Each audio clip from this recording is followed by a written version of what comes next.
14 ans. Bonjour, moi c'est Nico Savreux et j'ai 13 ans. Moi je m'appelle Timéo et j'ai 14 ans. Chapelier, j'ai 14 ans.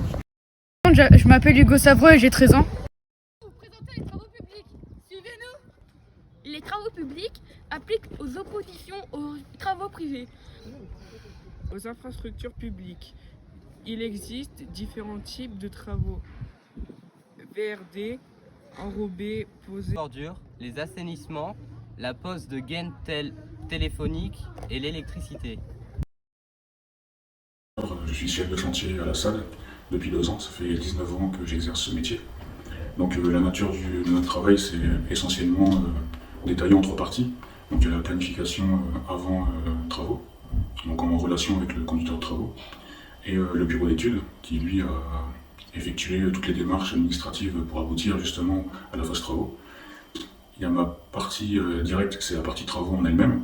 Donc il y a la gestion matérielle, la gestion matériaux à gérer et la gestion main-d'œuvre. Donc tout ça sur un planning détaillé, plus détaillé que le conducteur de travaux. À l'heure actuelle, c'est la sécurité sur les travaux, sur les chantiers. Donc quitte à décaler un petit peu le planning s'il faut, mais privilégier un maximum la sécurité sur le chantier, le balisage. Il y a énormément de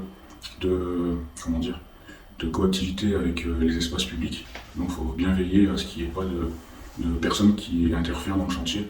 Et l'accident arrive très très vite. Et la vérification. Donc une fois que les travaux sont faits, il faut tenir un plan détaillé avec tout ce qui a été réalisé, parce que la phase travaux ne correspond pas forcément exactement à ce qui a été prévu au départ. Donc par contre, il ne faut pas oublier de tout noter et de tout noter soit sur des plans ou sur un cahier pour dire dater tout ce qui a été modifié. Les espaces publics, donc il faut bien veiller à ce qu'il n'y ait pas de personnes qui interfèrent dans le chantier, et l'accident arrive très très vite. Donc après immersion en fait, aussi bien au niveau matériaux, on a énormément de relationnel. Donc le poste de chef de chantier est essentiellement un travail de terrain. Donc il y a une toute petite partie en bureau, on en a parlé tout à l'heure, mais sinon c'est essentiellement du terrain. On fait essentiellement ici à la SAD des lotissements, donc tout ce qui est voirie et réseau divers d'un lotissement. Donc quand on arrive c'est une plaine, c'est un champ.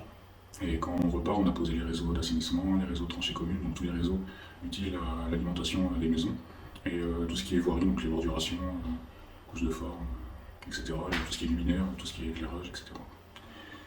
C'est malléable dans notre métier, en fonction du temps qu'on peut avoir, en fonction des saisons également. Donc en général, en été, on fait un peu plus d'heures qu'en hiver.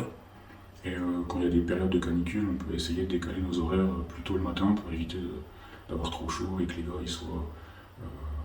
se sentent mal l'après-midi, c'est pas la peine non plus. Donc le but c'est vraiment d'aménager nos postes de travail pour que tout le monde puisse s'y retrouver et que les travaux puissent avancer dans les meilleures conditions possibles.